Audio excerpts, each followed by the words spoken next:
설교하는 것 자체가 말도 안 되는 사람인데 강해 설교를 감히 한다는 것 자체가 참 하나님의 은혜입니다. 하나님께서 도와주셔서 성령님께서 그리고 또 제가 이렇게 존경하는 목사님들의 또 영성을 통하여서 하나님의 생명의 말씀이 전해지게 되기를 기도해 주시기를 간곡히 부탁드립니다.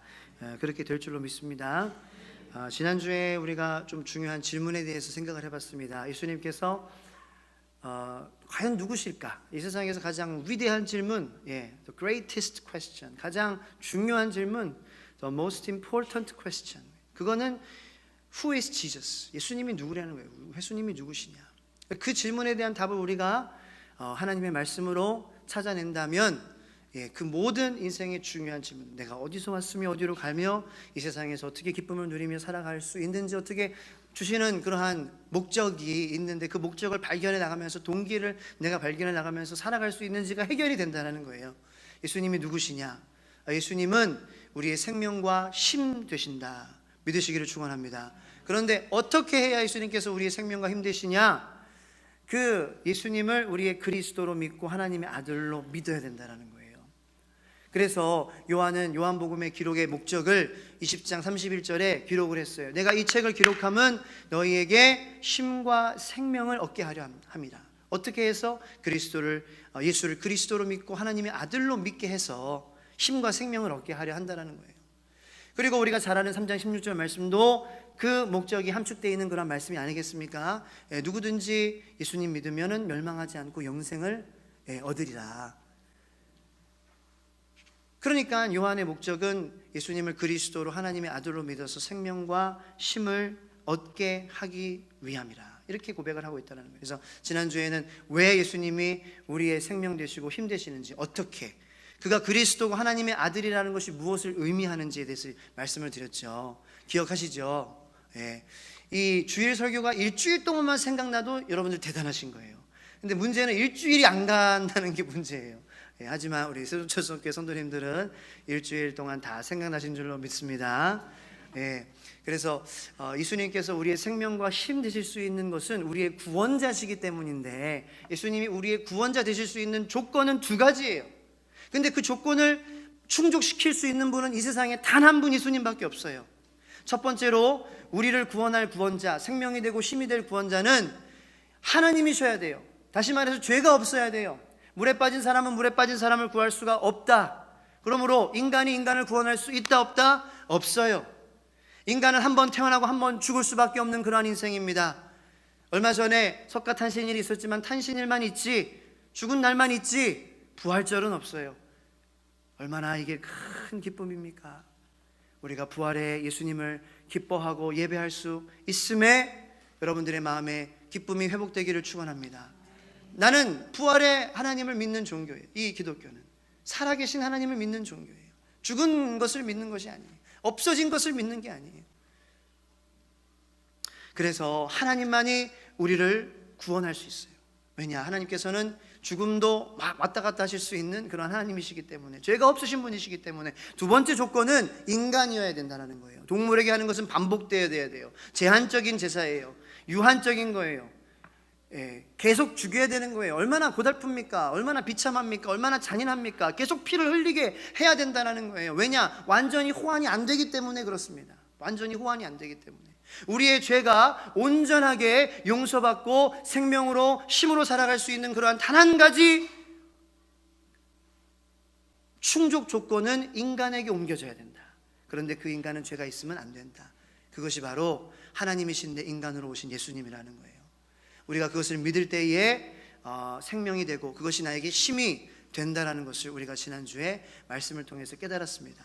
자, 그런데 문제는 예수님이 누구신가라는 그런 질문에 대해서 우리가 대답을 얻었지만 우리의 삶 가운데에 그러한 의심이 들 때가 많이 있다는 거예요. 우리의 인생이 어렵고 힘들 때에 정말 예수님께서 나의 항상 생명이 되시고 힘이 되십니다, 이렇게 답을 얻어야 되는데, 우리의 마음 가운데에는 예수님이 정말 힘 되세요? 예수님이 정말 생명 되세요? 그렇다면 이러한 일들이 지금 벌어지면 안 되는데요. 내가 이렇게 노력하고 기도하고 주님 앞에 나와 예배하는데 예수님께서 나의 생명이시고 힘되시면은 내 뜻대로 잘 돼야 되지 않겠습니까? 우리 삶의 어려움이, 실패가 다가올 때에, 뭔가 막힐 때에 우리의 마음 가운데에는 그 질문에 대해서 우리가 온전하게 생명입니다, 힘입니다 고백하지 못하고, 정말 예수님 힘이세요? 생명이세요? 정말 살아계세요? 정말 존재하세요? 내 편이세요? 이러한 질문을 하게 된다는 거예요. 예. 저만 그런 질문하는 것 같습니다. 지금 분위기가. 예. 저만 그런 고민을 하고 예. 아니, 농담이고 다 그런 고민을 하죠. 잘 안 될 때, 부모님들 자식에 대해서 잘 안 되고, 자식은 또 자신의 인생에 대해서 잘 안 되고, 다 이유가 있어요. 다 사람마다 그런 이유가, 마음을 힘들게 하는 것들이 항상 있어요. 그럼 그런 질문 가운데 왜 그런 질문이 생기느냐, 나는 생각을 좀 해봤어요. 왜 예수님 살아계세요? 예수님 정말이에요? 그런 질문을 왜 할까요? 그 이유는 간단하더라고요. 내가 예수님을 진짜로 만나지 못했기 때문이에요. 그러니까 예수님 계세요? 이런 질문을 하는 거예요. 예수님 정말이에요? 아니, 우리가 진짜로 예수님을 만났다면, 나와 여기 앞에 계신 우리 성도님들이 이렇게 만나는 것처럼 내가 만났다면은, 내가 어떻게 성도님들에 대해서, 성도님 진짜예요? 성도님 살아있어요? 성도님 존재해요? 이러한 질문을 할 수 있겠습니까? 그렇죠? 만나면 그런 질문을 안 하게 되는데, 예수님을 내가 진정으로 만나지 못했다. 아니, 나는 예수님을 만났는데 아닌데요? 나는 만났는데도 그런 질문이 드는데요? 그런 분들도 있어요. 근데 한번 이렇게 생각해 보시기 바랍니다. 제자들도 예수님을 만났어요. 만난 것 뿐입니까? 살았어요. 예수님과 함께 먹고 마셨어요. 그런데 그 제자들을 봤을 때 베드로는 3번 부인했어요. 유다는 배신, 그리고 예수님을 팔아 넘겼습니다. 예수님에게 뽀뽀했어요. 이 사람이라고 지적했어요. 모든 제자들이 다 떠나갔어요. 배신했어요. 예수님을 만났는데, 예수님과 함께 지냈는데, 정말 예수님을 만났다면 그렇지 않았겠죠, 그죠? 근데 그것이 우리의 모습이잖아요. 베드로와 같이, 유다와 같이 예수님을 등 돌리고 팔아넘기고 예수님을 부인하고, 그게 우리의 모습이죠. 왜 그럴까? 친정 만나지 못했다는 거예요. 아니, 만나긴 만났습니다. 너무 막 비관적으로 설교하면 안 되니까 만났어요. 하지만 그 믿음의 첫 번째 단계, 아직 그 단계에 머무르고 있기 때문에 우리는 그러한 회의의 질문을, 그러한 실망 가운데에 불평하고 비판하고 주님이 계십니까? 라고 주님의 존재에 대해서 의심하는 질문을 하게 된다는 것입니다. 저는 여러분들이 예수님을 진정으로 만나시기를 축복합니다.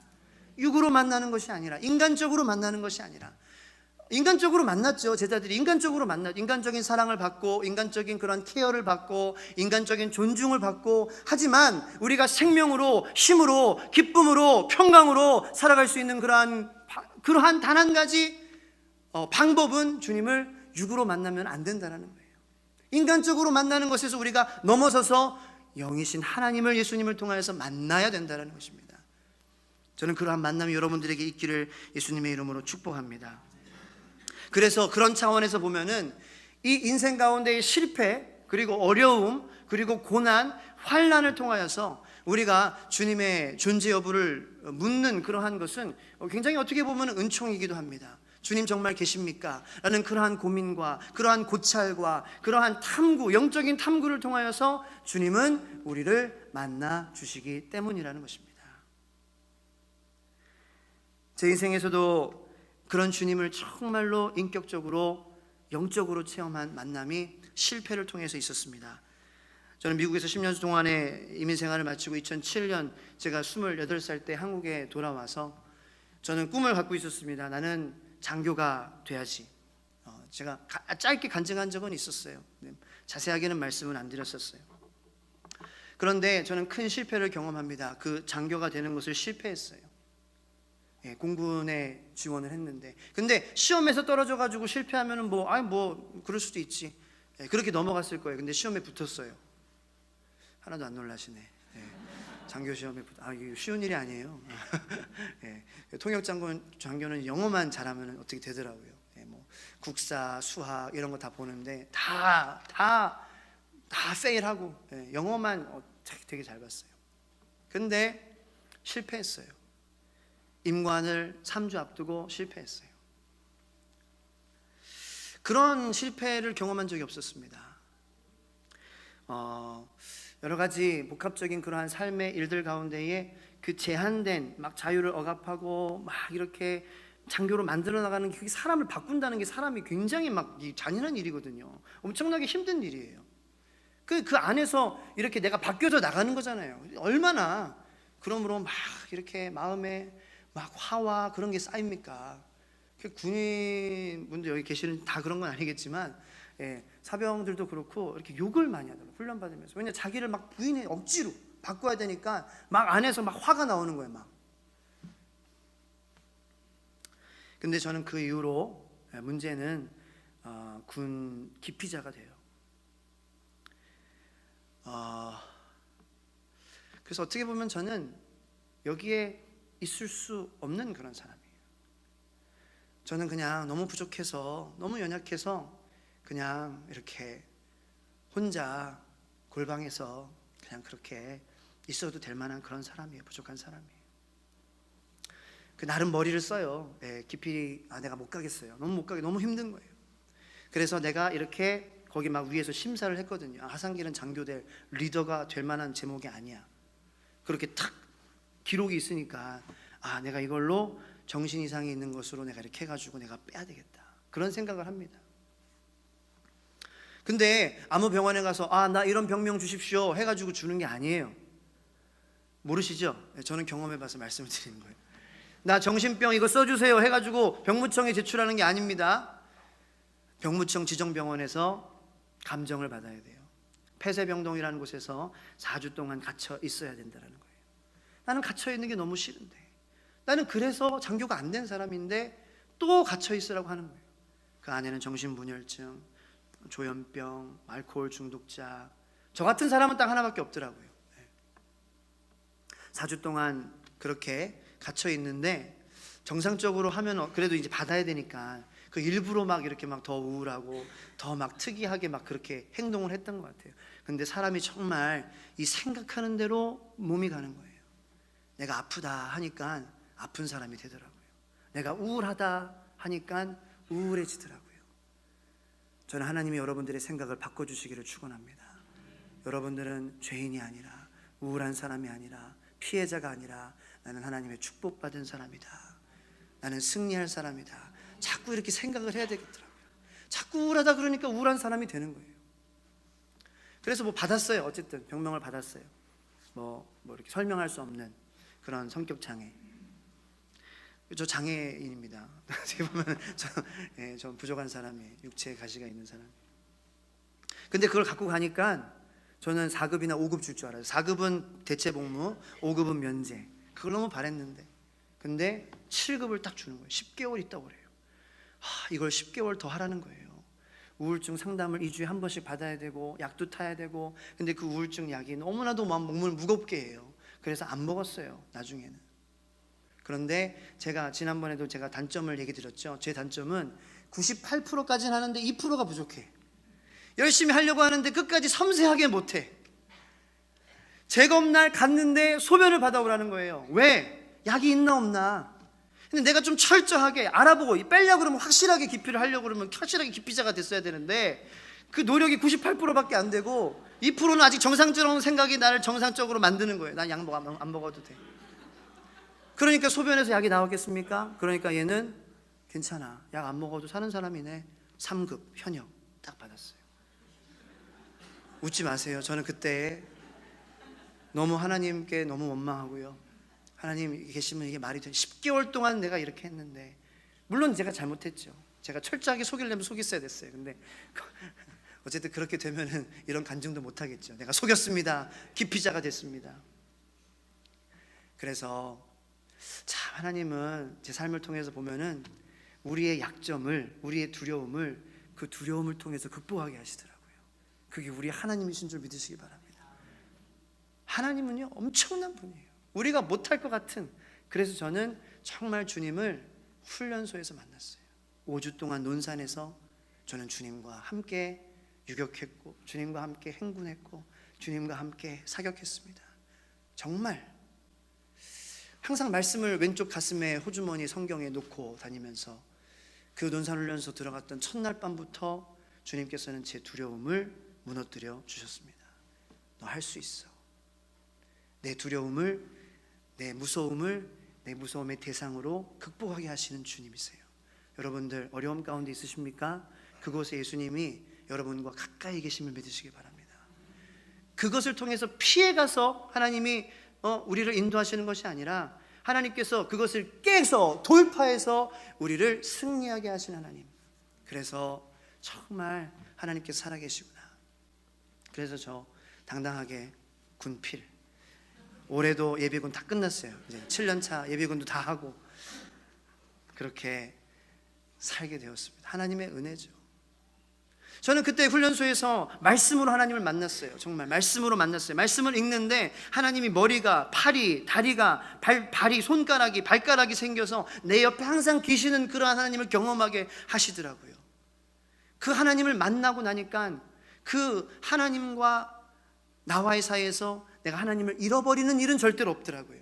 뭐 제가 그 이후에 뭐 죄를 안 졌다는 건 아닙니다. 죄를 짓죠. 유혹에 흔들리기도 하고 잘못된 말을 하고 행동을 하기도 하지만 하나님께서 항상 나와 함께 계시고, 주님께서는 부활하셨고, 주님께서는 승리하셨고, 예수님은 그리스도로 이 땅 가운데 오신 인간이시고, 무엇보다 본질적으로 하나님이시다. 그러므로 하나님께서 하시면 아무것도 안 될 것이 없다라는 그러한 믿음은 잃지 않게 하시더라고요. 저는 그러한 믿음이 여러분들에게 있게 되기를 예수님의 이름으로 축원합니다. 그것이 바로 요한복음이 쓰여진 목적이라는 거예요. 그래서 요한복음은 마태, 마가, 누가복음과는 달리 시작에서부터 바로 태초에 말씀이 계시니라, 예수님의 본질에 대해서 바로 들어가는 거예요. 마태, 마가, 누가는 예수님의 탄생에 대해서 기록이 되어 있습니다. 그래서 베들레헴에서 태어나고 족보가 이렇고, 그 길이는 좀 다르죠. 누가복음에는 그 예수님의 어린 시절의 이야기가 더 길게 나와 있고, 그런데 그 세 개의 복음은 다 예수님의 탄생부터 기록을 하는 거예요. 인간으로 오신 예수님, 물론 그것도 중요합니다. 인간으로 오셔야 우리의 구원자가 될 수 있으니까요. 하지만 인간으로 오신 예수님만 만나서는 우리에게 답이 없다라는 것입니다. 그래서 마태, 마가, 누가복음도 결국에는 인간으로 오셨지만 하나님의 아들로서 본질은 하나님이시고, 부활하신 생명을 주관하시는, 천지 만물을 창조하시는, 생사화복을 주관하시는 하나님이 바로 이 땅 가운데 인간으로 오셨습니다. 그것을 다 통일적으로 말하고 있는 거예요. 근데 요한복음은 그것이 정말로 중요하기에 처음부터 예수님의 본질에 대해서 태초에 말씀이 계시죠. 예수님이 말씀이라는 거예요. 예수님이 하나님이라는 거예요. 예수님이 태초의 말씀으로 천지를 창조하셨다라는 거예요. 그것이 중요하다. 왜? 인간적인 믿음으로는 우리가 승리할 수 없기 때문에. 영적 전쟁에서 우리를 무너뜨리려고 하는 것들은요, 다 예수님이 하나님이시다는 것을 거부하는 것에서 시작이 되는 것입니다. 예수님의 부활을 믿는 것도요, 내가 예수님을 하나님으로 믿어야지 예수님의 부활을 믿게 되는 것이죠. 마귀는 인간적으로만 예수님을 알아도 충분하다, 그것이 자유주의거든요. 예수님은 하나님이 아니다. 왜? 그것을 알면은 영적 전쟁에서 승리할 수밖에 없으니까. 예수님은 부활도 하실 수 있고 죽은 자를 살리실 수도 있는 그러한 하나님이시다라는 것을 우리가 믿는 그 믿음에 승리가 있고 힘이 있고 영생이 있고 구원이 있는데, 그것을 못 믿게 하는 거예요. 그러니까 감성적인, 인간으로 써오신 인간적인 사랑만. 그래서 자유주의 신학자들이 막 성경 해석하는 거 보면 막 난리가 아닙니다. 오병이어를 가지고 어떻게 해석하는 줄 아세요? 애가 내놨잖아요. 그래서 애가 내놔서 많은 사람들이 다 숨기고 있었던 음식들이 다 꺼냈다. 그래서 5,000명을 먹였다라는 거예요. 믿으시는 것 같은데요? 그러면 안 됩니다. 자유주의 신학이에요. 오병이어의 기적, 죽은 자를 살리는 기적. 왜? 하나님께서 정말 12광줄이 다 오병이어를 통하여서 먹이시고 남기셨다. 하나님께서 천지를 창조하셨는데 빵, 물고기 그 자리에 창조 못 하시겠습니까? 믿으시기를 바랍니다. 그거를 못 믿게 하는 거예요. 그게 우리가 가지고 있는 첫 번째 단계, 육적인 믿음의 단계라는 거죠. 예수님을 인간적으로만. 저는 어떻게 하면 우리가 그러면 예수님을 인간적으로가 아닌 하나님으로서 만날 수 있냐, 그런 고민을 좀 했어요. 근데 요한복음을 몇 장 더 넘기니까 수가성에 있는 사마리아 여인이 등장하더라고요. 자, 요한복음 4장 한번 말씀 보도록 하겠습니다. 4장 13절부터 18절까지의 말씀 한번 볼게요. 다 같이 한번 읽겠습니다. 시작. 예수께서 대답하여 이르시되 이 물을 마시는 자마다 다시 목마르려니와 내가 주는 물을 마시는 자는 영원히 목마르지 아니하리니 내가 주는 물은 그 속에서 영생하도록 솟아나는 샘물이 되리라. 여자가 이르되 주여 그런 물을 내게 주사 목마르지도 않고 또 여기 물 길러 오지도 않게 하옵소서. 이르시되 가서 내 남편을 불러오라. 여자가 대답하여 이르되 나는 남편이 없나이다. 예수께서 이르시되 네가 남편이 없다 하는 말이 옳도다. 너에게 남편 5이 있었고 지금 있는 자도 내 남편이 아니니 내 말이 참되도다. 아멘. 이 수가성에 있는 사마리아 여인은 예수님을 그리스도로 믿었습니다. 그리고 하나님으로 믿었습니다. 예수님께서 이 여인과 대화하는 것은 계속해서 이어집니다. 25절에 여자가 이르되 메시아 곧 그리스도라 하는 이가 오실 줄을 내가 아노니 그가 오시면 모든 것을 우리에게 알려주시리이다. 예수님을 한번 떠보죠. 이미 예수님이 하나님의 아들, 하나님이시라는 것을 알고 있었어요. 하지만 떠보는 거예요. 예수께서 이르시되 네가 말하는 내가 그라 하시니라.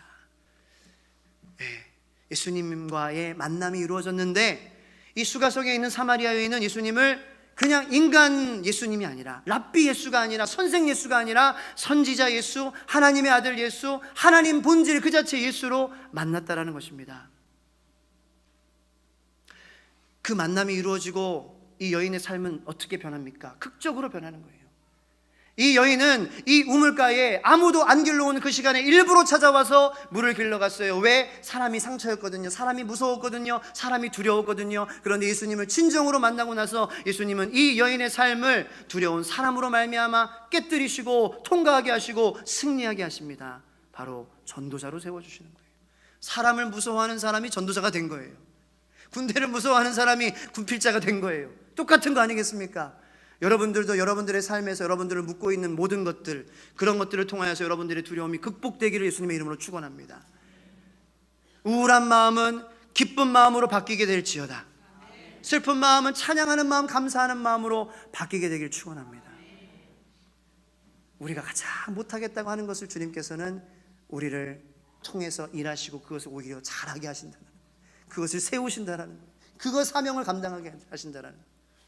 마치 베드로에게 내 양을 배신하고 떠났던 베드로에게 내 양을 먹여라, 쳐라, 내 양을 먹여라 3번 말씀하신 것처럼 그 배신하는 베드로에게 목자라는 신실한 사역을 맡기신 것처럼 저는 여러분들에게 그러한 사명이 주어지기를 축원합니다. 근데 어떻게 하면 이 주님을 만났어요? 결론적으로는 참 쉬워요. 여자가 죄를 회개했습니다. 우리가 우리의 죄를 회개한다는 건요, 예수님을 하나님으로 인정하는 행위입니다. 이 여인은 내게 지금 내가 살고 있는 사람은 남편이 아닙니다. 여기 17절에 여자가 대답하여 이르되 나는 남편이 없나이다. 이 고백이 의미하는 건 뭐예요? 주님 다 아시잖아요. 저는 그렇게 남편이 없는, 그리고 지금 사는 사람이 남자가 내 남편이 아닌 죄인입니다. 주님 나는 하지 못하는 그러한 사람입니다. 연약한 사람입니다. 죄 지을 수밖에 없는 사람입니다. 목마를 수밖에 없는 물만 마시면서 살아갔던 저입니다. 라는 진정한 회개가 있었다라는 거예요. 진정한 회개는 예수님을 하나님으로 만나게 하는 능력이 있습니다. 하나님, 나는 아무것도 못하는 사람입니다. 하나님, 나는 하나님이 필요합니다. 하나님 없이는 내가 혼자 외롭게 골방에서 그렇게 살아가도 마땅할 만큼 부족하고 연약한 죄인입니다. 그런데 하나님께서 그렇게 고백하면은 그래, 네 죄를 네가 알렸다 얘기하는 게 아니라, 아니야, 너는 참 빛이다 말씀하세요. 여러분들 그 하나님의 말씀을 들으시기를 축복합니다. 우리가 그렇게 죄를 고백하면은요, 그래, 너 그 죄값을 치르면서 살아야지. 이게 아니라, 그래, 내가 죗값을 다 치렀어. 그러므로 너는 빛의 자녀야. 너는 하나님의 아들이야. 하나님의 딸이야. 너는 찬란한 존재야. 너는 소금과 같은 사람이야. 맛을 내는 사람이야. 너는 훌륭한 사람이야. 너는 내가 사랑하는 나의 하나밖에 없는 그러한 자녀야. 넌 잘 될 거야. 형통할 거야. 성공할 거야. 발전할 거야.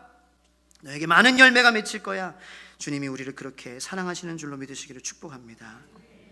그것이 예수님께서 우리의 생명 되시고 그 생명을 가지고 살아갈 때에 빛으로 여겨주시는 주님이, 그것이 오늘 4절 말씀이잖아요. 다시 한번 봉독하겠습니다. 시작. 그 안에 생명이 있었으니 이 생명은 사람들의 빛이라. 너는 빛의 자녀다. 이제 말씀하시는 주님, 주님을 하나님으로 만나, 회개함으로 만나, 진정한 회개, 이 수가성 여인과 같은 그러한 모든 것을 다 내려놓고 나는 구제불능 주님만이 나를 구원해 주실 수 있는 그러한 사람입니다. 그럴 때에 우리의 두려움을 우리의 장점으로 바꾸시며 우리의 연약함을 우리의 강점으로 바꾸시는 주님을 체험하며 그 주님을 잃어버리지 않으시며 살아가신 여러분들 되시기를 예수님의 이름으로 축복합니다. 기도하겠습니다. 하나님,